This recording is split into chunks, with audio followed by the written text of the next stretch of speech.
झोपड़े के द्वार पर बाप और बेटा दोनों एक बुझे हुए अलाव के सामने चुपचाप बैठे हुए थे और अंदर बेटे की जवान बीवी बुधिया प्रसव वेदना से पछाड़ खा रही थी। रह रह कर उसके मुंह से ऐसी दिल हिला देने वाली आवाज निकलती थी कि दोनों कलेजा थाम लेते थे। जाड़ों की रात थी, प्रकृति सन्नाटे में डूबी हुई, सारा गांव अंधकार में लय हो गया था। घिसू ने कहा, मालूम होता है बचेगी नहीं, सारा दिन दौड़ते हो गया, जा देख तो आ। माधव चिढ़ के बोला, मरना ही है तो जल्दी मर क्यों नहीं जाती, देखकर क्या करूं। तू बड़ा बेदर्द है, साल भर जिसके साथ सुख चैन से रहा उसी के साथ इतनी बेवफाई। तो मुझसे तो उसका तड़पना और हाथ पांव पटकना नहीं देखा जाता। खीसू एक दिन काम करता तो 3 दिन आराम करता। माधव इतना कमजोर था कि आधा घंटा काम करता तो आधे घंटे भर चिलम पीता। इसलिए उन्हें कहीं मजदूरी नहीं मिलती थी। घर में मुट्ठी भर अनाज मौजूद हो तो उनके लिए काम करने की कसम थी। जब 2-4 काफे हो जाते तो घिसू पेड़ पर चढ़कर लकड़ियां तोड़ लाता और माधव बाजार में बेच आता। और जब तक वह पैसे रहते दोनों इधर उधर मारे मारे फिरते। गांव में काम की कमी न थी। किसानों का गांव था, मेहनती आदमी के लिए 50 काम थे। मगर इन दोनों को उसी वक्त बुलाते जब 2 आदमियों से एक का काम पाकर भी संतोष कर लेने के सिवा और कोई चारा ना होता। अगर दोनों साधु होते तो उन्हें संतोष और धैर्य के लिए संयम और नियम की बिल्कुल जरूरत नहीं होती। यह तो उनकी प्रवृत्ति थी। विचित्र जीवन था इनका। घर में मिट्टी के 2-4 बर्तनों के सिवा कोई संपत्ति न थी। फटे चिथड़ों में अपनी नग्नता को ढकते हुए जिए जाते थे। संसार की चिंताओं से मुक्त कर्ज दे देते थे। मटर आलू की फसल में दूसरों के खेतों में मटर या आलू उखाड़ लाते और भून भान कर खा लेते, या 10-5 ईख उखाड़ लाते और रात को चूसते। घिसू ने इसी आकाशवृत्ति से 8 साल की उम्र काट दी और माधव भी अपने सपूत बेटे की तरह बाप ही के पद चिन्हों पर चल रहा था, बल्कि उसका नाम और भी उजागर कर रहा था। इस वक्त भी दोनों अलाव के सामने बैठकर आलू भून रहे थे। दोनों किसी खेत से खोद लाए थे। घिसू की स्त्री का तो बहुत दिन हुए देहांत हो गया था। उसने इस खानदान में व्यवस्था की नींव डाली थी और इन दोनों बेगैरतों का दोजख भरती थी। जब वो आई ये दोनों और भी आराम मतलब हो गए थे, बल्कि कुछ अकड़ने भी लगे थे। कोई कायर को बुलाता तो निर्वजह भाव से दुगनी मजदूरी मांगते। वह औरत प्रसव वेदना से मर रही थी और ये दोनों शायद इसी इंतजार में थे कि वह मर जाए तो आराम से सोएं। घिसू ने आलू निकालकर छीलते हुए कहा, जाकर देख तो क्या दशा है उसकी। चुड़ैल का फिसाद होगा और क्या। यहाँ तो ओझा भी 1 रुपया मांगता है। माधव को भय था कि वह कोठरी में आया तो घिसू आलूओं का बड़ा भाग साफ कर देगा। बोला, मुझे वहां जाते डर लगता है। डर? डर किस बात का है? मैं तो यहाँ ही हूँ। तो तुम ही जाकर देख लो। मेरी औरत जब मर रही थी तो मैं 3 दिन तक उसके पास से हिला तक नहीं, और फिर मुझसे लजाएगी नहीं? जिसका कभी मुंह नहीं देखा, आज उसका उघड़ा हुआ बदन देखूं? उसे तन की सुध भी ना होगी। मुझे देख लेगी तो खुलकर हाथ पांव भी पटक न सकेगी। मैं सोचता हूँ कोई बाल बच्चा हुआ तो क्या होगा? सोंठ, गुड़, तिल, तेल भी तो नहीं है घर में। सब कुछ आ जाएगा, भगवान दे तो। जो लोग अभी एक पैसा नहीं दे रहे हैं, वही कल बुलाकर रुपए देंगे। मेरे 9 लड़के हुए, घर में कभी न था, मगर भगवान ने किसी न किसी तरह बेड़ा पार ही लगाया। जिस समाज में रात दिन मेहनत करने वालों की हालत उनकी हालत से बहुत कुछ अच्छी न थी, और किसानों के मुकाबले में वे लोग जो किसानों की दुर्बलताओं से लाभ उठाना चाहते थे, कहीं ज्यादा संपन्न थे। यहाँ इस तरह की मनोवृत्ति का पैदा हो जाना कोई अचरज की बात न थी। हम तो कहेंगे घिसू किसानों से कहीं अधिक विचारवान था, और किसानों के विचार शून्य समूह में शामिल होने के बदले बैठकबाजों की मंडली में जा मिलता था। हाँ, उसमें यह शक्ति न थी कि बैठकबाजों के नियम और नीति का पालन करता। इसलिए जहाँ उसकी मंडली के लोग और गांव के सरगना और मुखिया बने हुए थे, उस पर सारा गांव उंगली उठाता था। फिर भी उसे यह तकसीम तो थी कि अगर वह फटे हाल है तो कम से कम उसे किसानों की सी जी तोड़ मेहनत तो नहीं करनी पड़ती, और उसकी सरलता निरीहता से दूसरे लोग बेजा फायदा तो नहीं उठाते। दोनों आलू निकाल निकाल कर जलते जलते खाने लगे। कल से कुछ खाया न था। इतना सब्र नहीं था कि उन्हें ठंडा हो जाने दे। कई बार दोनों की जबानें जल गईं।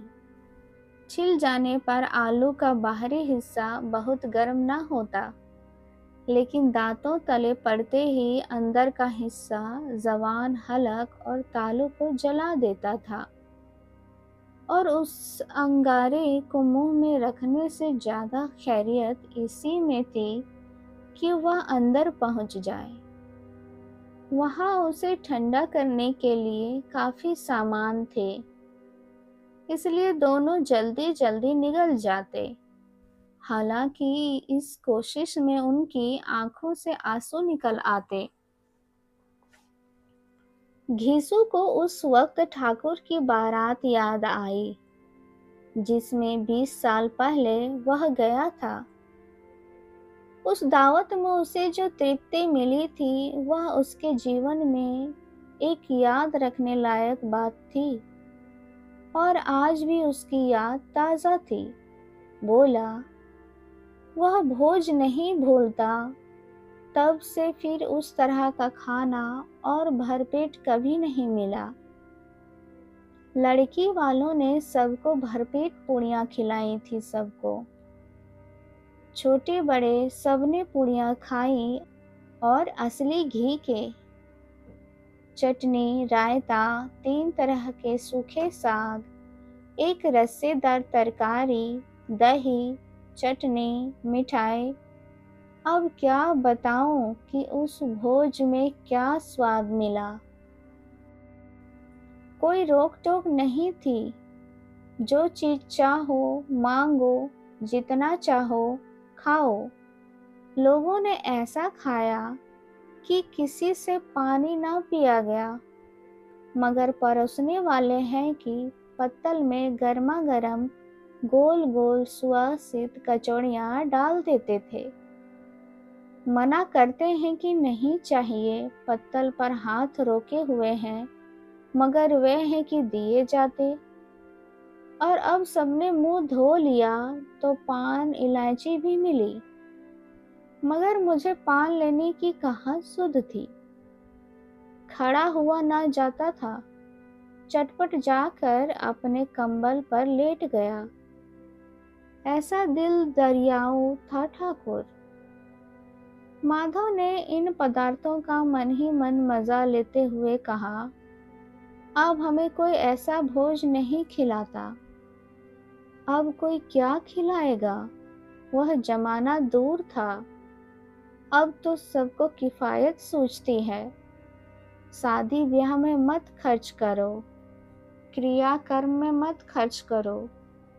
पूछो गरीबों का माल बटोर बटोर कर कहाँ रखोगे? बटोरने में तो कमी नहीं है। हाँ, खर्च में किफायत सूझती है। तुमने 20 एक पूड़ियाँ खाई होंगी। 20 से ज्यादा खाई थी। मैं 50 खा जाता। 50 से कम मैंने ना खाई होगी। अच्छा पट्टा था। तो मेरा आधा भी नहीं है। आलू खाकर दोनों ने पानी पिया और वहीं अलाव के सामने अपनी धोतियां ओढ़कर पांव पेट में डाले सो रहे थे, जैसे दो बड़े बड़े अजगर गेंडुलियां मारकर पड़े हों। और बुधिया अभी तक करा रही थी। सवेरे माधव ने कोठरी में जाकर देखा तो उसकी स्त्री ठंडी हो गई थी। उसके मुंह पर मक्खियां भिनक रही थी। पथराई हुई आंखें ऊपर टंगी हुई थी। सारी देह धूल से लथपथ हो रखी थी। उसके पेट में बच्चा मर गया था। माधव भागा हुआ घीसू के पास आया। फिर दोनों जोर जोर से हाय हाय करके और छाती पीटने लगे। पड़ोस वालों ने यह रोना धोना सुना तो दौड़ते हुए आए और पुरानी मर्यादा के अनुसार इन अभागों को समझाने लगे। मगर ज्यादा रोने पीटने का अवसर न था। कफन की और लकड़ी की फिक्र करनी थी। घर में तो पैसा इस तरह गायब था जैसे चील के घोंसले में मांस। बाप बेटे रोते हुए गांव के जमींदार के पास गए। वह इन दोनों की सूरत से नफरत करते थे। कई बार इन्हें अपने हाथों पीट चुके थे। चोरी के कारण, वादे पर काम पर ना आने के लिए। पूछा, क्या है घिसुआ, रोता क्यों है? अब तो कहीं दिखाई भी नहीं देता। मालूम होता है इस गांव में रहना नहीं चाहता। घीसू ने जमीन पर सिर रखकर आंखों में आंसू भरे हुए कहा, सरकार, बड़ी विपत्ति में हूँ। माधव की घरवाली रात को गुजर गई। रात भर तड़पती रही सरकार। हम दोनों उसके सिरहाने बैठे रहे। दवा दारू जो कुछ हो सका सब कुछ किया, मगर वह हमें दगा दे गई। अब कोई एक रोटी देने वाला भी नहीं रहा मालिक। तबाह हो गए, घर उजड़ गया। आपका गुलाम हूँ। अब आपके सिवा कौन उसकी मिट्टी पार लगाएगा? हमारे हाथ में जो कुछ था वह सब दवा दारू में उठ गया। सरकार ही की दया होगी तो उसकी मिट्टी उठेगी। आपके सिवा किसके द्वार पर जाऊं? जमींदार साहब दयालु थे, मगर घिसू पर दया करना काले कंबल पर रंग चढ़ाना था। जी में तो आया कह दें, चल दूर हो यहाँ से। यूं तो बुलाने से भी नहीं आता। आज जब गरज पड़ी तो आकर खुशामद कर रहा है। हरामखोर कहीं का, बदमाश। लेकिन यह क्रोध या दंड का अवसर न था। जी में कुड़ते हुए 2 रुपए निकाल कर फेंक दिए, मगर सांत्वना का एक शब्द भी मुंह से ना निकला। उसकी तरफ ताका तक नहीं, जैसे सिर का बोझ उतारा हो। जब जमींदार साहब ने 2 रुपए दिए तो गांव के बनिए महाजनों को इनकार का साहस कैसे होता। घिसू जमींदार के नाम पर ढिंडोरा भी पीटना जानता था। किसी ने 2 आने दिए, किसी ने 4 आने। एक आधे घंटे में घिसू के पास 5 रुपए की अच्छी रकम जमा हो गई। कहीं से नाज मिल गया, कहीं से लकड़ी, और दोपहर को घिसू और माधव बाजार से कफन लाने चले। इधर लोग बांस काटने लगे। गांव की नर्म दिल स्त्रियां आ आकर लाश देखती थी और उसकी बेकसी पर 2 बूंद आंसू गिराकर चली जाती थी। बाजार में पहुंचकर घिसू बोला, लकड़ी तो उसे जलाने भर तो मिल गई है, क्यों माधव? माधव बोला, हाँ लकड़ी तो बहुत है, अब कफन चाहिए। तो चलो कोई हल्का सा कफन ले ले। हाँ और क्या, लाश उठते उठते रात हो जाएगी। रात को कफन कौन देखता है। कैसा बुरा रिवाज है कि जिसे जीते जी तन ढकने को चिथड़ा भी ना मिले, उसे मरने पर नया कफन चाहिए। कफन लाश के साथ जल ही तो जाता है, और क्या रहता है। यहाँ 5 रुपए पहले मिले होते तो कुछ दवा दारू करा लेते। दोनों एक दूसरे के मन की बात ताड़ रहे थे। बाजार में इधर उधर घूमते रहे। कभी इस दुकान पर गए, कभी उसकी दुकान पर गए। तरह तरह के कपड़े, रेशमी और सूती देखे, मगर जचा नहीं। यहाँ तक कि शाम हो गई।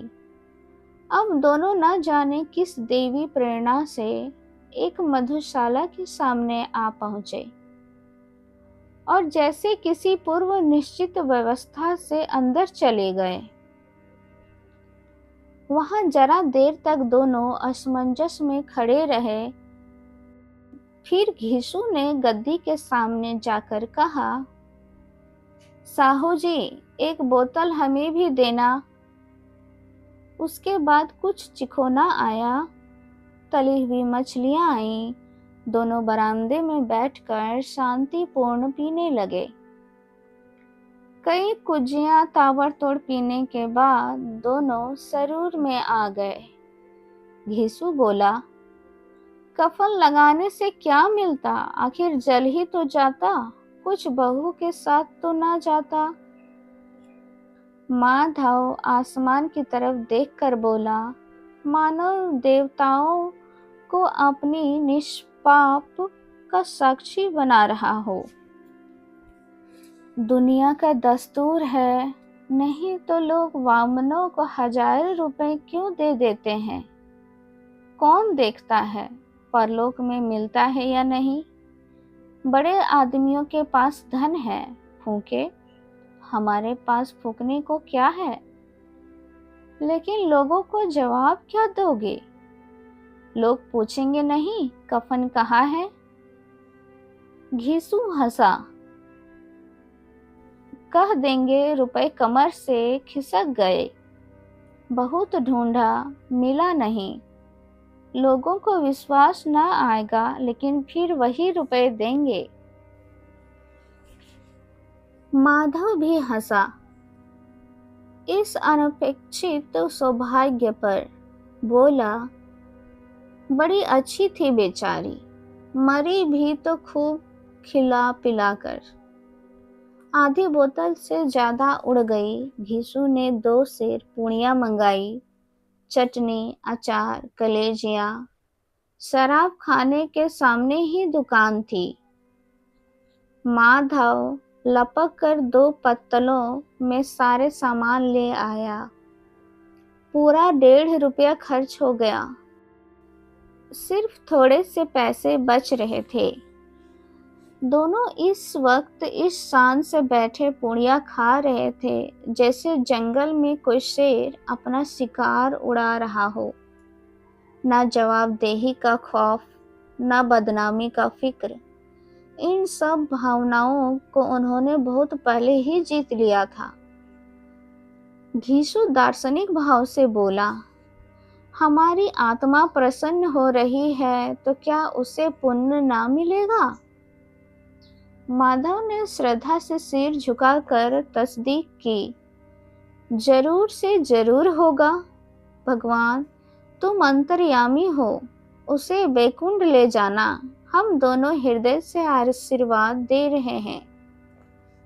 आज जो भोजन मिला वह उम्र भर न मिला था। एक क्षण बाद माधव के मन में एक शंका जागी। बोला, क्या दादा, हम लोग भी तो एक न एक दिन वहां जाएंगे ही? घीसू ने इस भोले सवाल पर उत्तर न दिया। वह परलोक की बातें सोचकर इस आनंद में बाधा न डालना चाहता था। जो वहां हम लोगों से पूछे कि तुमने हमें कफन क्यों नहीं दिया, तो क्या कहोगे? कहेंगे तुम्हारा सिर। पूछेगी तो जरूर, तू कैसे जानता है कि उसे कफन न मिलेगा? तो मुझे ऐसा गधा समझता है? 60 साल क्या दुनिया में घास खोदता रहा हूँ? उसको कफन मिलेगा और बहुत अच्छा मिलेगा। माधव को विश्वास न आया। बोला, कौन देगा? रुपए तो तुमने चट कर दिए। वह तो मुझसे पूछेगी, उसकी मांग में तो सिंदूर मैंने डाला था। घिसू गर्म होकर बोला, मैं कहता हूँ उसे कफन मिलेगा, तो मानता क्यों नहीं? कौन देगा? बताते क्यों नहीं? वही लोग देंगे जिन्होंने कि अब की दिया है। हाँ, अब की रुपए हमारे हाथ ना आएंगे। ज्यों-ज्यों अंधेरा बढ़ता जा रहा था और सितारों की चमक तेज होती जा रही थी, मधुशाला की रौनक भी बढ़ती जा रही थी। कोई गाता था, कोई डींग मारता था, कोई अपनी संगी के गले लिपटा जाता था, कोई अपने दोस्त के मुंह में कुल्हड़ लगाए देता था। वहां के वातावरण में सरूर था, हवा में नशा। कितने तो यहाँ आकर एक चुल्लू में मस्त हो जाते थे। शराब से ज्यादा यहाँ की हवा उन पर नशा करती थी। जीवन की बाधाएं यहाँ लाती थी और कुछ देर के लिए यह भूल जाते थे कि वे जीते हैं या मरते हैं, या ना जीते हैं या ना मरते हैं। और ये दोनों बाप बेटे अब भी मजे ले लेकर चुस्कियां ले रहे थे। सबकी निगाहें इनकी ओर जमी थी। दोनों कितने भाग्य के बली हैं। पूरी बोतल बीच में है। भरपेट खाकर माधव ने बची हुई पूड़ियों को पत्तल उठाकर एक भिखारी को दे दी, जो खड़ा उनकी ओर भूखी आंखों से देख रहा था और देने के गौरव, आनंद और उल्लास का अपने जीवन में पहली बार अनुभव किया। घीसू ने कहा, ले जा, खूब खा और आशीर्वाद दे। जिसकी कमाई है वह मर गई, मगर तेरा आशीर्वाद उसे जरूर मिलेगा। रोए रोए से आशीर्वाद दे, बड़ी गाढ़ी कमाई के पैसे हैं। माधव ने फिर आसमान की तरफ देखकर कहा, वह बैकुंठ में जाएगी दादा, बैकुंठ की रानी बनेगी। घिंसू खड़ा हो गया और जैसे उल्लास की लहरों में तैरता हुआ बोला, हाँ बेटा, बैकुंठ में जाएगी। किसी को सताया नहीं, किसी को दबाया नहीं। मरते मरते हमारी जिंदगी की सबसे बड़ी लालसा पूरी कर गई। वह बैकुंठ में ना जाएगी तो क्या ये मोटे मोटे लोग जाएंगे?